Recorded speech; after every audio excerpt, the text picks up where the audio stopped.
할렐루야. 주님의 위로하심 가운데 서로 돌아보며 그 은혜를 나누기에 힘쓰는 우리 성도님들의 삶에 주님의 사랑이 가득하시기를 축복합니다. 사람마다 가지고 있는 고민들이 분명히 있지요. 여러분은 삶 속에 갖고 있는 어떤 고민들이 있을까요? 어느 가정주부가 자신의 고민거리를 인터넷 게시판에 올렸습니다. 이 주부의 고민은 뭐냐면 남편이 중독이 되어 있다라는 거예요. 중독. 뭐에 대한 중독이냐? 참기름 간장밥에 중독돼 있대요. 남편이. 그래서 아무리 맛있는 음식을 해줘도 항상 밥은 참기름 간장밥이랑 먹는다는 거예요. 스파게티를 해줘도 참기름 간장밥, 찌개를 끓여줘도 참기름 간장밥, 국을 끓여줘도 참기름 간장밥. 그러니까 매 끼마다 참기름 간장밥을 먹으니까 이게 너무 스트레스 받는 거예요. 남편이 중독된 것 같다. 너무 그게 힘들고 고민이다. 아무리 맛있어도 그렇게까지 먹으면 좀 몸에 건강에 좀 해롭지 않을까 고민이 된다라는 거예요. 근데 이 게시글에 아주 명쾌한 답변이 달렸습니다. 이 답변자는요, 글쓴이의 남편이 자신과 비슷하다라고 말하면서 본인은 참기름 고추장밥에 중독되어 있다고 얘기를 하는 거예요.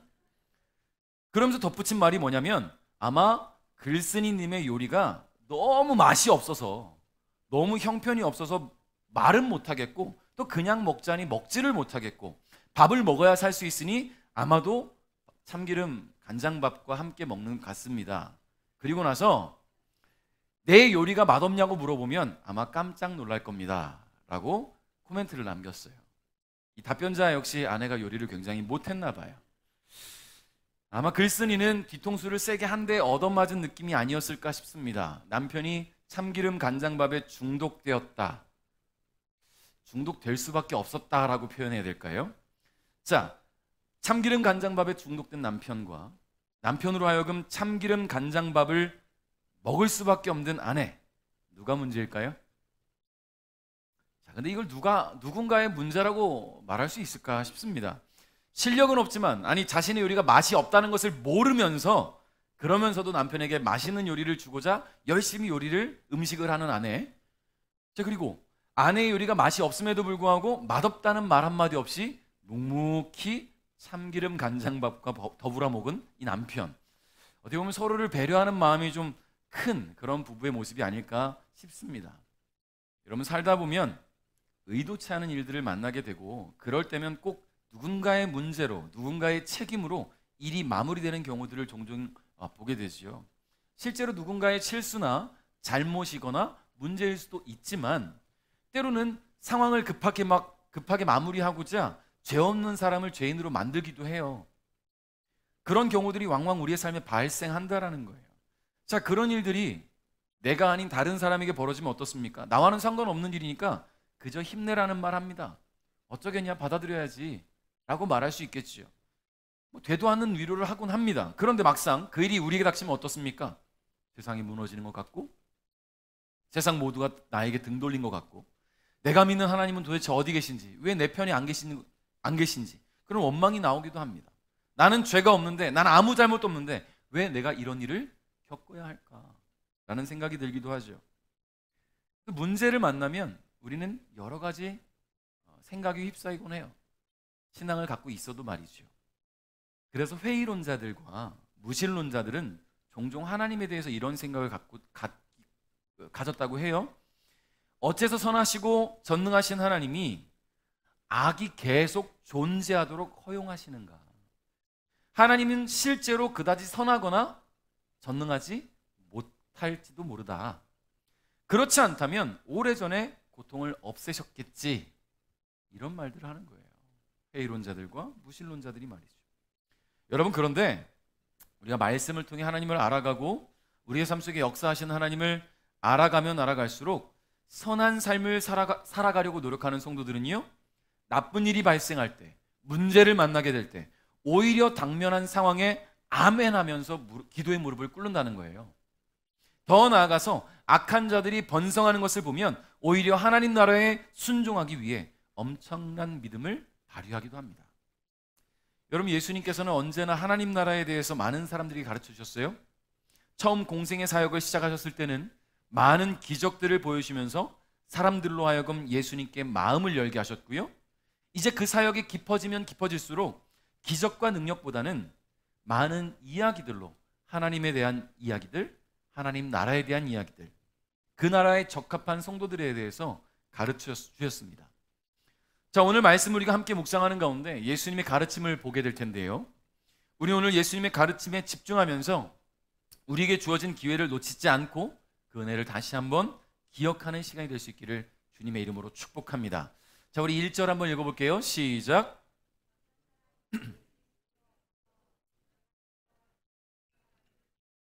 그 피가 저희의 드릴 희생 제물과 비범벅이 되었다는 소식을 전해 주었습니다. 아멘. 자, 우리가 지금 읽은 이 쉬운 성경에는 번역되지 않은 단어가 있어요. 개정 성경에서는요, 그때 마침이라고 시작을 해요. 그때 마침.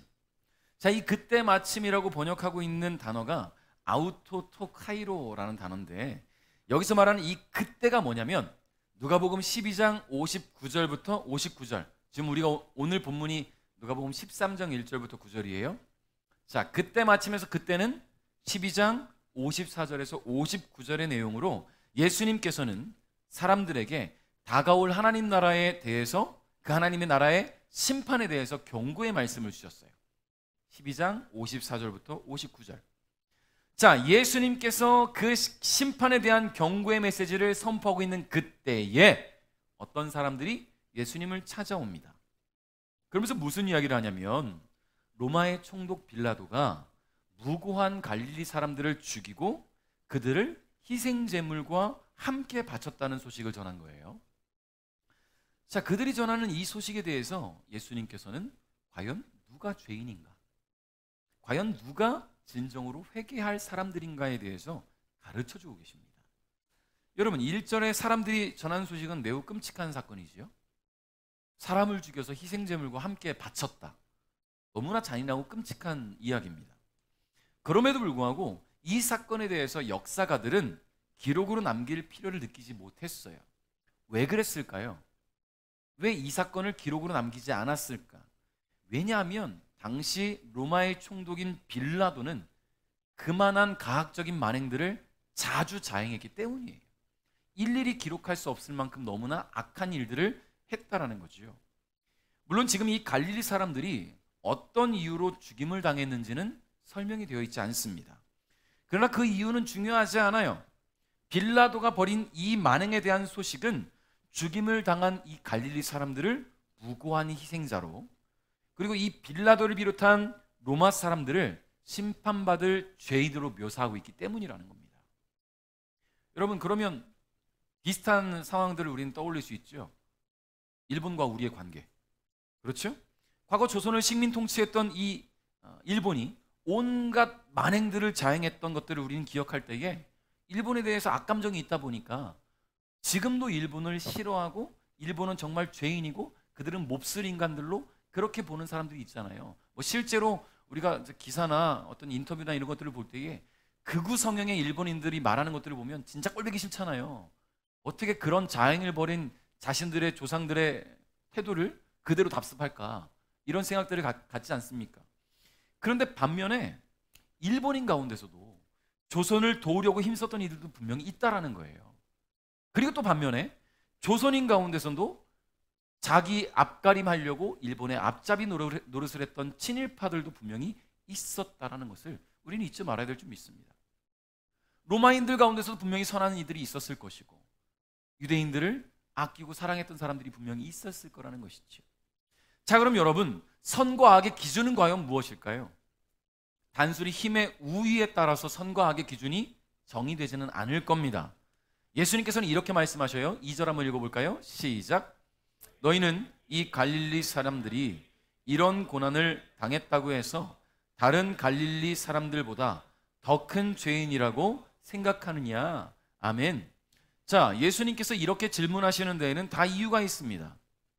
왜냐하면 당시 유대인들은 선한 사람들에게 좋은 일들이 일어나고 나쁜 일은 죄의 결과로 일어난다고 믿었어요. 그러다 보니까 선한 사람들에게 나쁜 일이 일어나면 사람들은 혼란에 빠졌습니다. 여러분, 생각해 보세요. 유대인들이 어떤 생각 갖고 있다고 했죠?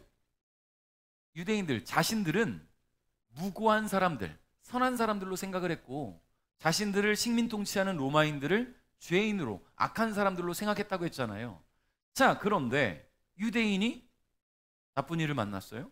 지금 오늘 사건처럼 갈릴리 사람들, 유대인들이 죽임을 당했단 말이에요. 그러면 그들의 입장에서는 어떻습니까? 아, 왜 선한 사람이 이런 나쁜 일을 만나? 선한 사람에게는 좋은 일들만 있어야지. 저 악한 로마인들에게만 악하고 나쁜 일들이 만나야지. 이런 생각을 갖고 있었다라는 거예요. 그러면서 혼란에 빠지죠. 하나님이 당신의 백성들에 대한 관심을 거두신 건가? 아니면 당신의 백성들을 보호할 그 의무를 하나님이 소홀히 하고 계신 건가? 그것도 아니면 우리가 생각하고 있던 선하다고 믿었던 우리의 삶이 선하지 않은 것인가? 내가 믿었던 그 갈릴리 사람들의 선함이 겉보기에만 선한 모습이었는가? 수많은 생각들과 함께 혼돈이 찾아오는 거예요. 여러분, 정말 이 사람들의 생각이 맞다면 저는 진짜 나쁜 놈이거든요. 왜 사고를 자꾸 만나죠? 왜 자꾸 다치죠? 왜 자꾸 아프죠? 이런 일을 만날 때마다 죄인이기 때문에, 나쁜 사람이기 때문에 그랬다면 저는 진짜 때려 죽일 그런 죄인일 거예요. 제가 감히 자부한다면, 죄송합니다, 여기 저보다 수술 많이 하는 분 안 계시죠? 저는 수술한 걸로 따지면 진짜 여기서 정말 죽어마땅한 그런 죄인이라는 거예요. 그렇게 따진다면, 이 사람들의 그런 사고방식에 부합한다면 말이죠. 그게 아니잖아요. 제가 진짜 그런 죄인이라면 어떻게 말씀의 강단에서 하나님 말씀을 선포하겠습니까? 그게 아니라는 거예요. 예수님께서 이 끔찍한 소식을 전한 이들은 죽임당한 갈릴리 사람들이 선한 사람인데 죽임을 당한 것인지, 실제로는 그들이 너무 악한 사람들이었기 때문에 죽임을 당한 것인지, 지금 예수님께 이 소식을 전한 사람들은 판단이 서지 않는 거예요. 예수님, 그 갈릴리 사람들이 진짜 악한 사람들이었습니까? 아니면 하나님이 일하지 않은 것인 겁니까? 판단이 서지 않는다는 것이죠. 자, 그런 고민 앞에 선 이들에게 예수님은 고통받으면서 죽은 갈릴리 사람들이 지금 이렇게 죽지 않고 살아있는 여기 모여있는 사람들보다 더 악한 죄인이라고 생각하느냐라고 물으신 겁니다. 여러분 어떻게 생각하세요? 정말로 고통 가운데 죽임당한 사람들이 지금 이렇게 우리 살아있고 예배하고 있는 우리보다 더 악하기 때문에 그렇게 죽었다고 생각하십니까? 대답이 없으시다면 혹시 그렇게 생각하십니까? 아니잖아요. 여러분, 선과 악의 기준이 지금 유대인들에게 명확하지 않아요. 만약에 우리가 대답하지 못한다면 우리에게도 그 선과 악의 기준이 명확하지 않은 거예요.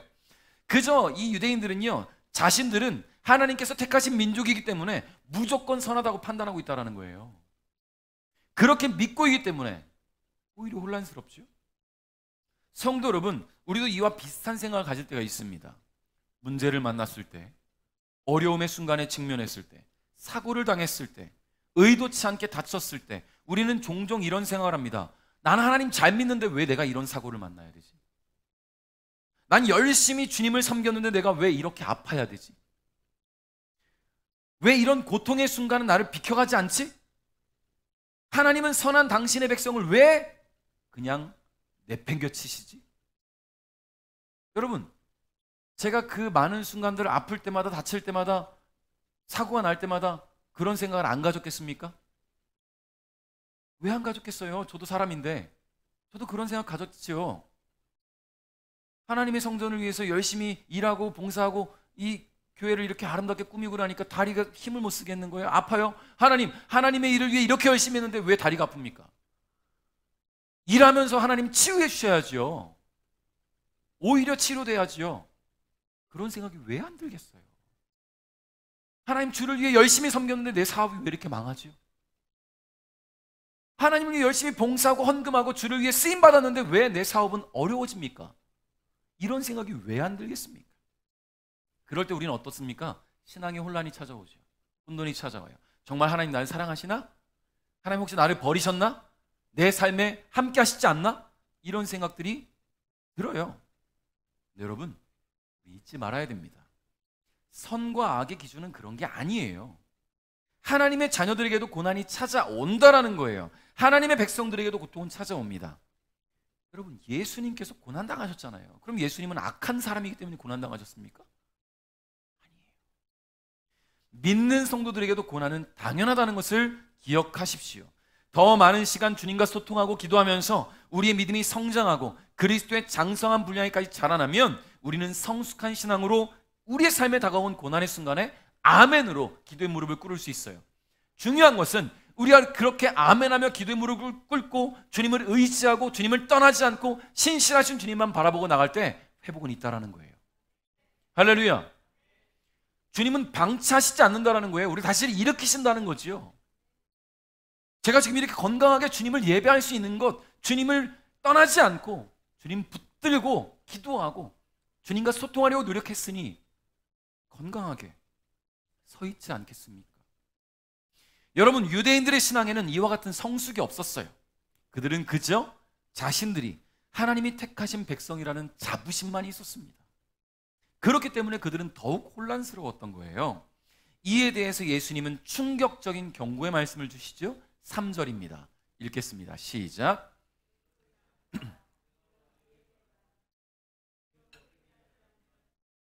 망할 것이다. 아멘. 지금 예수님의 이 짧고 강력한 경고의 메시지에서 우리가 주목해야 할 한 단어가 있어요. 그게 뭐냐면 회개라는 거예요. 여러분, 회개가 뭐예요? 지은 죄나 잘못들을 뉘우치고 용서를 구하는 게 회개예요. 국어사전에 그렇게 나와 있어요. 그런데 신앙이 있는 우리가 이 회개라는 단어를 접할 때는 거기에 반드시 빠져서는 안 되는 분이 있습니다. 하나님이라는 거예요. 지은 죄나 잘못을 뉘우치고 하나님께 용서를 구해야 돼요. 회개는 그거예요. 하나님께 용서를 구해야 된다. 다시 말해 죄인이 하나님께 용서를 구하는 것이 회개입니다. 자, 그런데 여기서 우리가 또 조심해야 될 게 하나 있지요. 우리가 가끔 이해되지 않는 사건들이 있어요. 사람을 해하고 큰 잘못을 저지르고 교도소에 간 사람이 거기서 종교 활동을 하면서 예수님을 만나고 하나님 믿고 하나님 앞에 기도하면서 회개하고 죄 용서를 받았다고 생각하고 그렇게 믿음을 갖고 신앙생활을 하는데 그런 사람들이 정작 자신이 해한 사람에게는 정작 자신이 해한 사람의 가족에게는 용서를 구하지 않는다면 진짜 회개입니까 그게? 그런 일들이 왕왕 발생해요. 실제로. 아, 예수님 믿었으니까 나는 하나님께 회개했으니까 난 용서됐지. 그렇지 않아요. 하나님 앞에 용서를 구하고 회개하는 건 당연한 일이고 내가 잘못한 일에 대해서는 분명한 회개가 따라와야 돼요. 함께 가지 않으면서 내가 용서받았다? 누가 용서해 줍니까?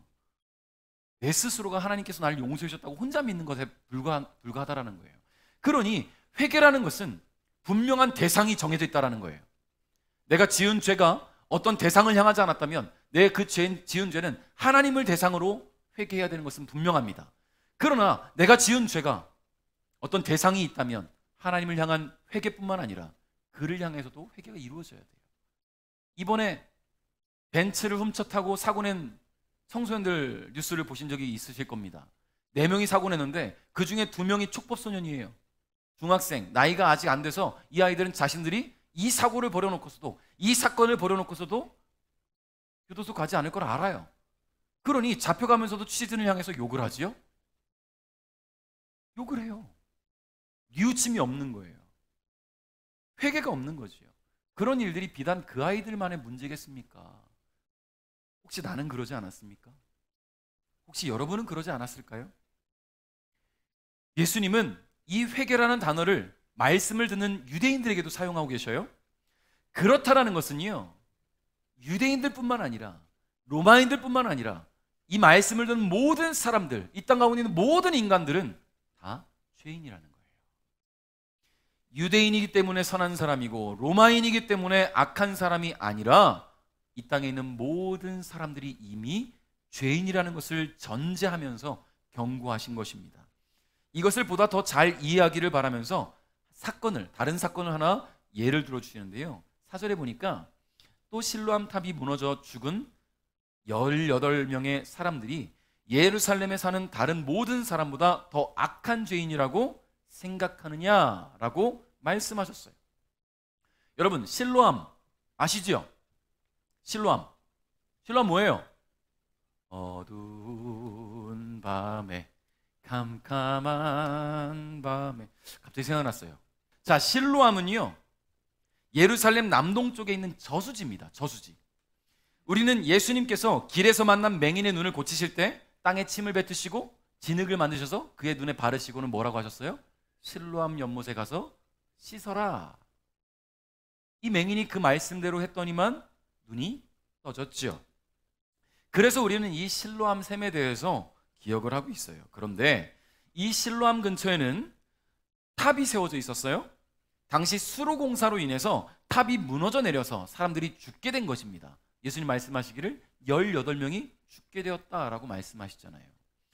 유대인들은 이 사건도 분명 이 죽게 된 18명은 자신들의 죄의 대가로 죽었다라고 생각을 했던 것 같아요. 죄가 있으니 죽은 거지, 죄가 없었으면 죽었겠어? 라는 생각을 갖고 있는 것이지요. 이 유대인들의 이러한 생각 때문에 예수님은 이러한 예를 들면서 그들의 잘못된 생각과 인식을 지적하시면서 다시 한번 경고하시는데 뭐라고 경고하십니까? 그렇지 않다. 내가 너희에게 말한다. 너희도 회개하지 않으면 이와 같이 망할 것이다. 할렐루야. 회개하지 않으면 망할 것이다. 여러분, 예수님의 이 경고에는요, 이런 의미가 담겨 있습니다. 만약 모든 고난이 죄 때문에 일어난다고 믿는다면 너는 지금 당장 회개해야 돼.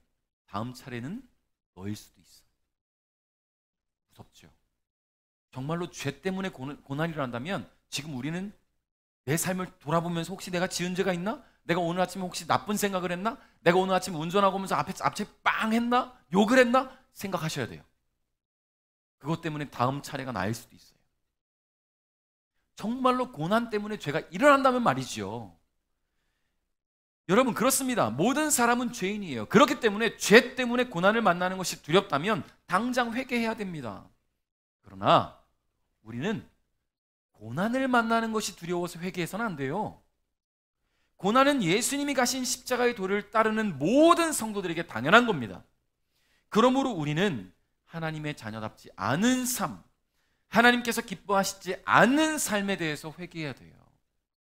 고난이 아니라 혹시 내가 하나님의 자녀로서 구원받지 못할 것이지 않을까, 그것 때문에 우리는 회개해야 된다는 거예요. 회개의 순간이 온다면 우리는 그 은혜의 기회를 놓치지 말아야 될 줄 믿습니다. 예수님은 이와 관련하여서 한 가지 비유를 들어 이해를 도와주십니다. 6절 7절 읽어봅니다. 시작. 어떤 사람이 무화과 나무 한 그루를 자신의 포도밭에 심었다. 그는 이 나무에서 열매를 얻으려고 왔으나 아무것도 찾지 못했다. 그 사람이 포도원을 돌보는 종에게 말했다. 내가 3년 동안 이 무화과 나무에서 열매를 찾았는데 아무것도 찾을 수 없었다. 이 나무를 찍어버려라.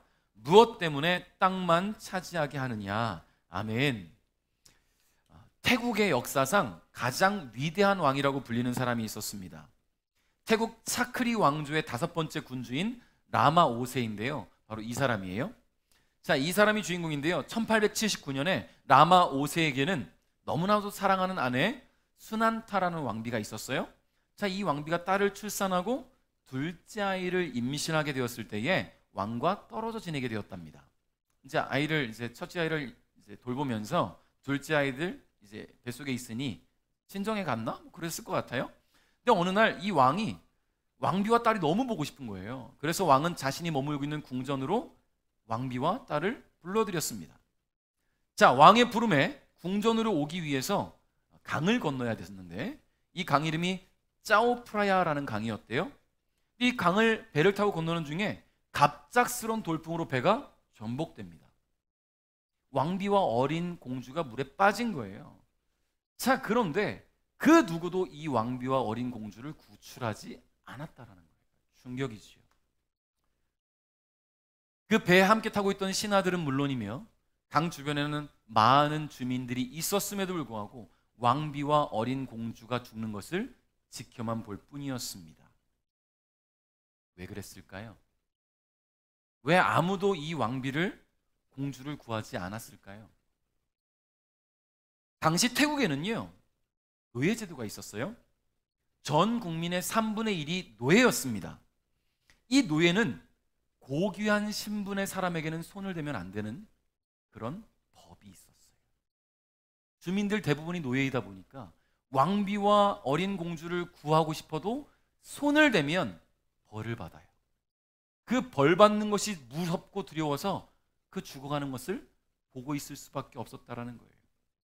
여러분, 이 사실을 듣게 되는 이 왕 라마 5세는 어떻게 했을까요? 만약에 그가 악명 높은 왕이었다면 그 지역에 있던 주민들을 다 싸그리 벌했을 겁니다. 다 없애버렸을 거예요. 그런데 이 라마 5세는 달랐습니다. 그는 이 사건을 발단으로 태국의 노예 제도를 폐지해버려요. 주민들이 노예여서는 안 되겠구나, 이와 같은 일들이 또 벌어서는 안 되겠구나, 노예 제도를 아예 없애버려요. 사랑하는 왕비와 어린 공주가 죽어가는 것을 그저 바라만 보기만 할 뿐이었다는 것이 그 당시 현실이었다는 것을 이 라마 5세는 느꼈고요. 이 현실적 문제를 직면한 왕은 이와 같은 일들이 재발하지 않기를 바라는 마음으로 노예 제도 자체를 없애버렸다는 거예요. 왕비와 공주가 죽게 되는 안타까운 사건이었지만 노예 제도 폐지라는 엄청난 역사적 업적을 열매로 맺게 된 것입니다. 여러분 어때요? 어떤 사건이 발단이 되면 그 사건을 통해서 더 미궁으로 빠져들고 더 나락으로 떨어질 수 있는 상황들이 발생할 수 있지만 우리는 어떤 그 사건을 통해서 좋은 일들을 만날 수 있고 더 놀라운 역사를 만날 수 있어요. 그것을 우리는 열매라고 말할 수 있을 겁니다. 여러분, 과수원에 심겨진 나무들은 관상이 목적이 아니에요. 열매를 맺어야 되는 거예요. 과수원 주인이 포도나무, 사과나무, 배나무, 귤나무 심었다면 그 나무에서는 열매를 맺어야 돼요. 나무를 심은 목적이 열매니까. 만일 나무가 병이 들었다면, 그래서 열매를 맺지 못한다면 뭐 약을 쓰거나 비롯한 여러 방법들을 동원하겠죠. 그래도 열매를 맺지 못하면 그 나무는 썩었다고, 병들었다고 단정짓고 잘라버릴 겁니다. 여러분, 무화과 나무를 심어놓은 주인은 3년 동안 열매를 맺지 못하는 그 나무를 찍어버리려고 했어요. 당연한 생각입니다. 3년 동안 과수원에 자리만 차지하고 있는 거잖아요. 열매를 맺지 못하고 있다면 찍어버려야죠. 그런데요, 이 종은 주인에게 이렇게 말해요. 주인님, 올해만 그냥 놔두십시오. 제가 나무 주위에 고랑을 파고 거름을 주겠습니다. 만일 내년에 열매를 맺으면 놔두시고 열매를 맺지 못한다면 베어버리십시오. 자, 종은 주인의 명령에도 불구하고 끝까지 무화과 나무로 하여금 열매를 맺게 하기 위해서 노력하고 있어요. 우리는 이 주인과 종의 대화 속에서 하나님과 예수님의 모습을 발견할 수 있지요. 과수원 주인은 하나님입니다. 그리고 곧 베어질 이 무화과 나무를 열매 맺게 하기 위해서 노력하고 계신 이 종은 하나님의 백성들로 하여금 하나님 나라의 진정한 의의 열매를 맺히기 위해서 노력하고 계신 예수님을 상징해요. 그리고 지금 읽은 8절부터 9절은 하나님의 심판이 예수님의 중재로 말미암아 연기되고 있음을 보여주고 있습니다. 여러분, 그래요. 우리는 성경을 볼 때마다 예수님 다시 오실 그날이 멀지 않았다고 알잖아요. 근데 지금 이 악한 때를 살아가고 있는 지금 우리가 왜 아직도 예수님이 오시지 않을까? 아직도 우리가 열매 맺지 못하고 있음에 연기되고 있는 것은 아닐까? 하나님의 심판이. 예수님께서 하나님, 아직 베델교회가 더 믿음으로 굳게 서야 됩니다. 베델교회 성도들이 더 믿음으로 잘 살아가야 됩니다. 장성한 분량에까지 그 믿음이 성장해야 됩니다. 조금만 더 기다려 주십시오. 예수님이 여전히 기도하고 간절히 구하고 하나님의 심판 때를 연기하고 계신 것은 아닐까? 여러분, 그러려면 어떻게 해야 됩니까? 우리가 자신을 돌아봐야 돼요. 우리는 예수님의 중재 속에서 은혜의 기회를 얻었다라는 거예요. 우리는 예수님을 믿고 회개하면서 죄 용서 받았습니다.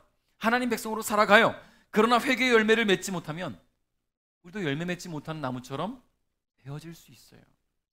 여러분, 우리가 맺어야 할 회개의 열매는 뭡니까? 변화된 삶이라는 거예요.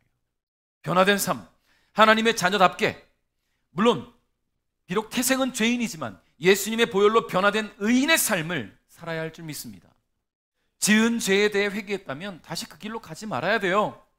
온전히 변화된 삶으로 예수님의 제자의 길을 걸으며 하나님의 자녀의 삶을 살아야 될 줄 믿습니다. 그것이 오늘 우리가 맺어야 할 회개의 열매라는 것을 여러분 기억하시기를 바랍니다. 말씀을 맺겠습니다. 어떤 문제가 발생하면 누구 잘못인가, 누구 실수인가, 누가 책임을 질 것인가, 이것을 밝혀내는 것이 우리가 살아가고 있는 세상의 법이라면 예수님의 방법은요, 모든 인간이 죄인이야. 그러니까 너희들은 회개하고 하나님 마음에 합한 삶을 살아. 그러면 용서받고 구원의 기회를 얻게 되는 거야. 여러분, 이게 예수님 방법이에요. 비록 지금 우리 살아가는 삶에는 수많은 일들이 다가와요.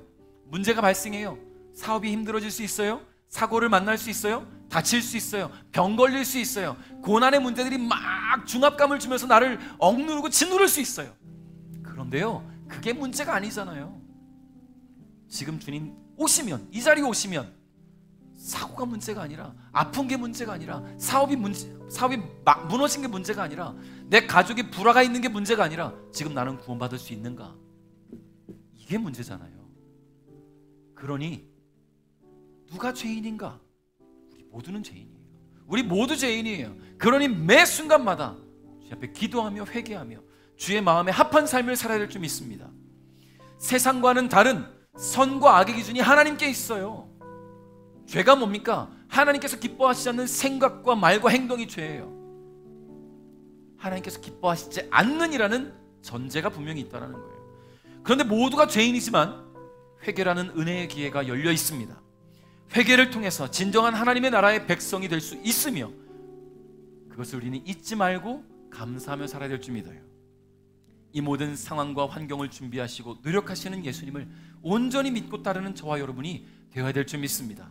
그래서 매일의 삶 속에서 회개와 감사를 잊지 마시고 주님 만나는 그날, 주님 앞에 서는 그날 주님 품에 기쁨으로 안기는 우리 베델 가족 여러분 될 수 있기를 주님의 이름으로 축복합니다. 모두가 주님 품에 안겨 있었으면 좋겠어요.